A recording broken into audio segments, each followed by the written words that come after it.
안녕하십니까. 클라우드 네이티브 기반 행정 공공 서비스 확산 지원의 개발을 맡고 있는 김재열입니다. 목차입니다. 클라우드 네이티브와 MS에 대해서 소개를 해드리고, 그리고 MSA 템플릿의 소개와 제작 과정에 대해서 말씀드리도록 하겠습니다. 그리고 MSA의 중요한 요소인 서비스 메시 구현에 대해서 설명을 드리고, 마지막으로 배포 환경에 대해서 안내해 드리도록 하겠습니다.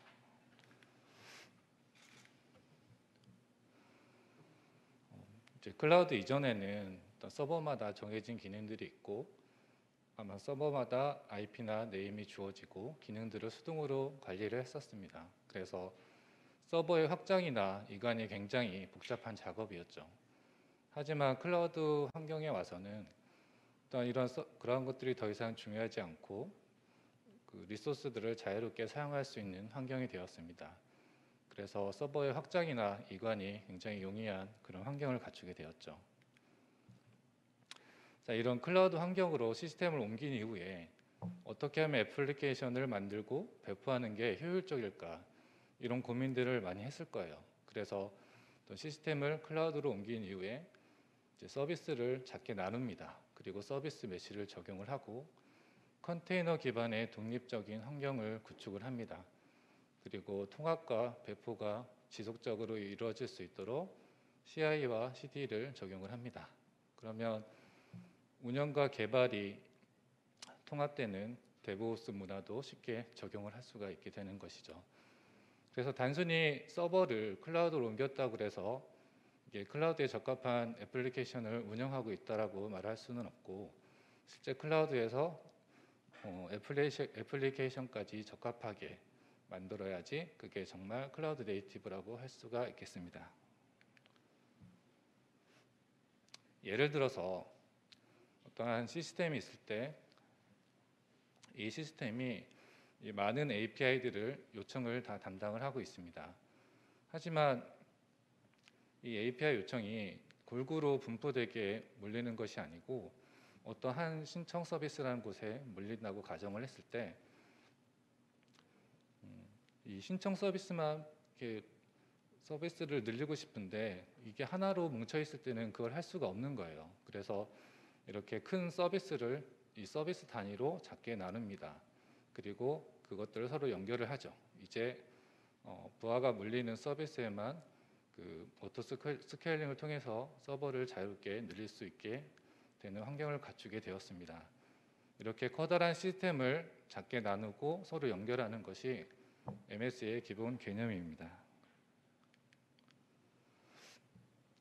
그래서 기존의 모놀리티 환경에서는 이 시스템이 굉장히 무겁고 또 한번 작은 수정이 있더라도 배포를 하려면 전체를 다 빌드를 해야 되기 때문에 굉장히 그런 과정들이 느리게 지연될 수밖에 없는 그런 상황들이 있습니다. 하지만 MSA 환경에서는 각각의 독립적인 작은 서비스 단위로 이루어져 있기 때문에 보다 민첩하게 그리고 선택적으로 독립적인 환경들을 운영을 할 수 있게 되겠죠. 하지만 복잡해지는 물론 단점들도 존재를 할 것입니다. 기존의 레거시 시스템을 언어를 바꾸거나 데이터베이스를 변경한다는 것은 시스템 전체를 다시 개발한다는 것을 의미를 합니다. 하지만 마이크로 서비스에서는 각각 서비스에 적합한 언어나 그리고 데이터베이스를 그 상황에 맞게 업무에 따라 자유롭게 적용을 할 수가 있습니다. 그래서 그렇기 때문에 각각 필요한 서비스들만 업그레이드를 할 수가 있고 고도화를 진행을 할 수가 있습니다. 그래서 이런 MSA를 정말 많이 사용을 하고 있는지 의문을 가질 수가 있는데요. 실제로 많은 트래픽을 감당하는 그런 회사들의 구인 문구를 보면 MSA를 이해하고 있는 그런 개발자들을 많이 찾고 있는 것을 확인을 할 수가 있습니다. 그래서 이 클라우드 환경에서 서비스를 운영하는 회사들은 이 점점 커져가고 있는 서비스를 감당하기 위해서 클라우드에서 클라우드 네이티브를 적용을 하고 있다는 것을 볼 수가 있습니다. MSA 템플릿의 소개입니다. 기존의 표준 프레임워크의 템플릿들이 제공이 되고 있었고요. 그리고 표준 프레임워크 MSA 적용 개발 가이드를 이미 배포를 하고 있습니다. 이 개발 가이드를 통해서 MSA를 개념을 이해할 수 있고 조금씩 실습을 통해서 활용을 해볼 수가 있습니다. 이 기존 표준 프레임워크의 템플릿과 그리고 그런 가이드 기능들을 중심으로 해서 MSA로 새롭게 만들었습니다. 그래서 소규모와 대규모로 나누고 관리자와 사용자 단으로 분리를 하였습니다. 대규모 템플릿에서는 논블로킹 방식의 예약 서비스가 추가가 되고 OAuth2 간편 로그인 기능들도 추가가 되어 있습니다. MSA 템플릿은 표준 프레임워크 4.0 기반의 스프링 부트를 모두 적용을 하였고 JDK 1.8과 그레이들로 빌드를 하였습니다. 그리고 스프링 클라우드를 활용한 서비스 메시를 적용을 하였고 이미 유지 보수 모드로 돌아간 그러한 서비스 메시 요소들은 대체 기능들로 적용을 하였습니다. 그리고 도커를 적극적으로 활용을 하였고 쿠버네티스와 클라우드 파운드리 환경에서도 배포가 될 수 있는 그런 환경을 제공을 하고 있습니다. 전자정부 클라우드 플랫폼에 배포를 하실 때 이러한 과정들을 거치게 되실 텐데 MSA 템플릿을 가지고 활용을 하신다면 초반에 어떤 빠르게 환경을 구성할 수 있을 것이라고 생각이 들고요. 그러면 보다 빠르게 서비스 개발에 집중할 수 있을 거라고 판단이 됩니다. 템플릿의 제작 과정입니다. 이 템플릿의 기능들이 복잡한 건 아니었고요. 그래서 기능들을 API 중심으로 정리를 하였고 서비스를 나누게 되었습니다. 그래서 총 6개의 서비스로 식별을 하였고 소규모에는 3개의 서비스 그리고 대규모에는 3개의 또 예약 서비스가 추가로 들어오게 되었습니다. 이 예약 서비스는 대규모의 트래픽 상황을 예상하고 그 상황에서 어떻게 비동기 방식으로 처리할 수 있는지 그런 것들을 샘플로 작성을 하였습니다. 실제 주 단위로 백로그나 이슈들을 관리를 하였고요.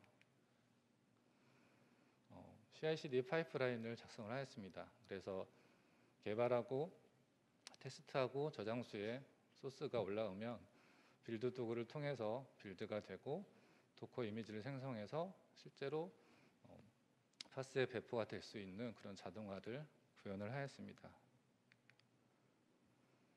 템플릿에 적용된 기술입니다. 스프링 부트와 스프링 클라우드를 중심으로 한 백엔드 기술들과 그리고 노드와 리액트를 활용한 프론트엔드 기술들 그리고 플랫폼과 그리고 서비스 메시 요소들이 모두 적용이 되어 있습니다.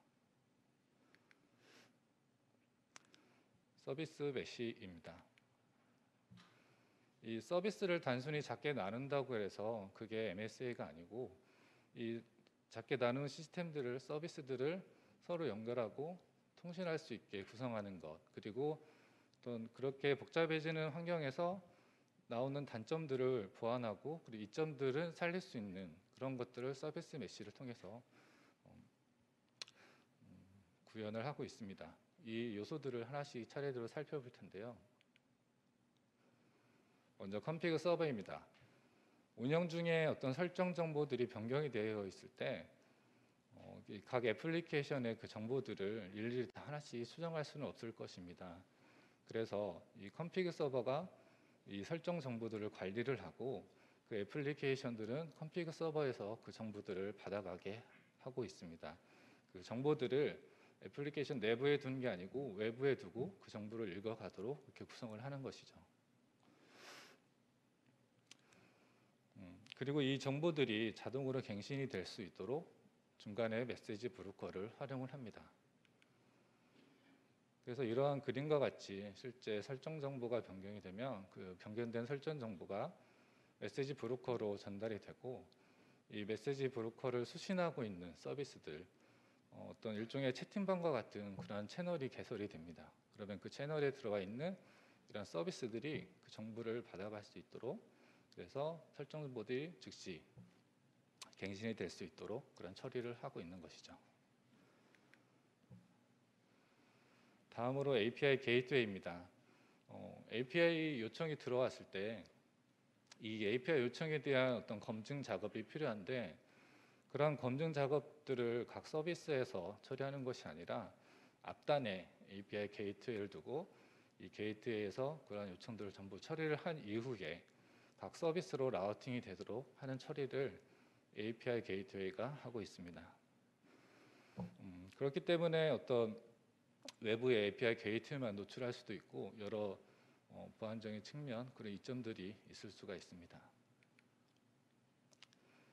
인증 인가를 할 때 JWT 토큰을 활용을 하였고요. 네, 다음으로 서비스 레지스트리와 디스커버리입니다. 이 동적으로 계속 확장이 되는 그런 클라우드 환경에서 각 인스턴스 정보들을 수동으로 관리할 수는 없는 거죠. 그래서 이 정보들을 실제 등록하고 찾아주고 하는 작업들을 하게 되는데, 이러한 처리를 유레카 서버를 통해서 하고 있습니다. 그래서 실제 어떤 서비스 애플리케이션들이 올라올 때 자신을 유레카 서버에 등록을 합니다. 그러면 어떤 API 요청이 들어왔을 때 API 게이트웨이가 그 요청을 받겠죠. 그리고 인증이나 인가 처리를 하게 됩니다. 그리고 그 이후에 게이트웨이는 이 API 요청을 어떤 서비스가 처리해야 되는지 알고는 있지만 그 서비스가 어디에 있는지는 알지 못하기 때문에 그 요청을 유레카 서버에 보냅니다. 그러면 유레카 서버가 그 정보를 찾아서 넘겨주면 게이트웨이가 그 서비스 인스턴스로 라우팅을 하게 되는 것이죠. 그리고 이 과정에서 한 인스턴스로 그 부하가 몰리지 않도록 로드 밸런싱 처리도 해주고 있습니다.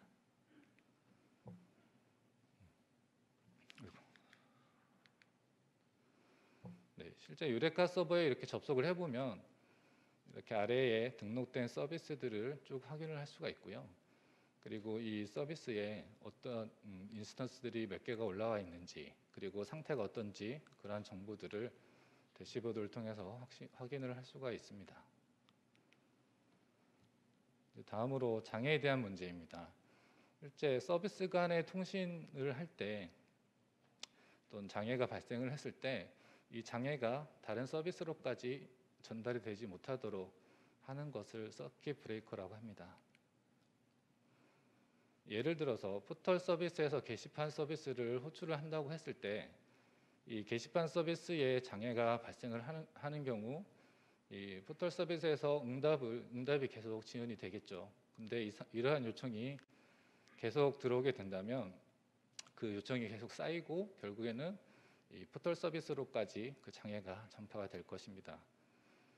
그래서 어떤 적절한 통계 정보를 설정을 해서 이 게시판에서 자꾸 장애가 발생을 한다. 그러면은 포털 서비스에서 게시판 서비스를 호출하지 못하도록 서킷을 오픈을 해서 차단을 합니다. 그러면은 더 이상 이제 포털에 그 요청이 계속 쌓이는 그러한 장애는 없겠죠. 그러니까 빠르게 어떤 실패할 수 있도록 그런 유도를 하는 것입니다. 그리고 이후에 게시판이 정상적으로 돌아왔을 때 다시 서킷을 닫아서 이후에는 흐름이 정상적으로 이루어질 수 있도록 그런 처리를 해주고 있습니다. 네. 다음으로는 이 서비스들이 여러 개로 떨어진 그런 분산 환경에서 어떤 트래픽을 추적하고 분석해야지 오류가 발생했을 때 어떤 그 어디에서 오류가 발생했는지 그 지점을 파악을 할 수가 있습니다. 그 역할을 스프링 클라우드 슬러스와 집킨을 통해서 하고 있습니다. 이 클라우드 슬러스는 어떠한 API 요청이 발생을 했을 때 트레이스 아이디를 발생을 해서 각 로그에 그 아이디를 남깁니다. 그러면 이 한 API 요청에는 모두 동일한 트레이스 아이디가 찍히게 되죠. 그리고 그 하위에 있는 각각의 요청들은 또 각각의 고유한 아이디를 가지고 있습니다. 이 집킨 서버를 통해서 이러한 것들을 확인할 수가 있고요. 이렇게 로그가 쌓이게 되면 이후에 다음 장에 나오는 그 ELK 스택에서 그 트레이스 아이디들을 또 검색을 해서 확인을 할 수가 있습니다. 이 로고들을 찍었는데 이 로고들이 각 애플리케이션 내부에 있다면 그 로고들을 찾아서 확인하는 게 보통 어려운 일이 아닐 것인데, 그래서 이 애플리케이션에서 이 로고를 한 곳으로 모읍니다.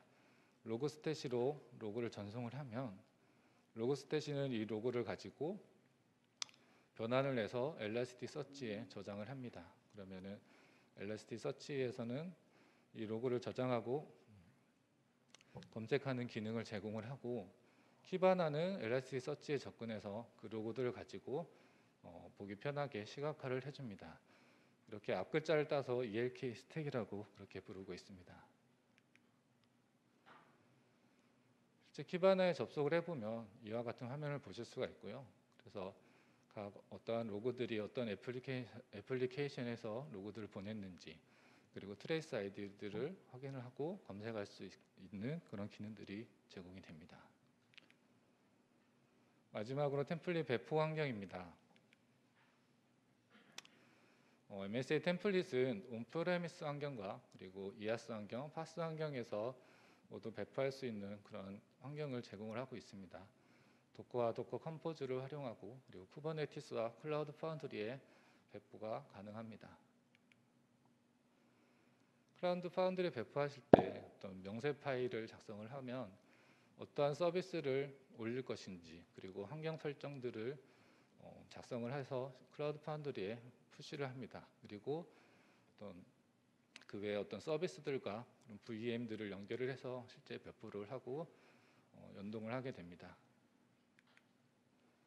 클라우드 파운드리 파이프라인은 이렇게 빌드하고 클라우드 파운드리에 있는 그 명세 파일을 가지고 실제 애플리케이션을 생성하고 서버 도메인을 받아서 접속할 수 있는 그런 기능들이 제공이 됩니다. 쿠버네티스에 배포할 때도 비슷하게 이러한 어떤 야물 파일, 명세서들을 작성을 하게 되고요. 쿠버네티스는 빌드한 후에 어떤 이미지를 생성해서 그 이미지를 쿠버네티스에 재배포할 수 있도록 그런 과정들을 통해서 배포가 되고 있습니다. 네, 이상입니다.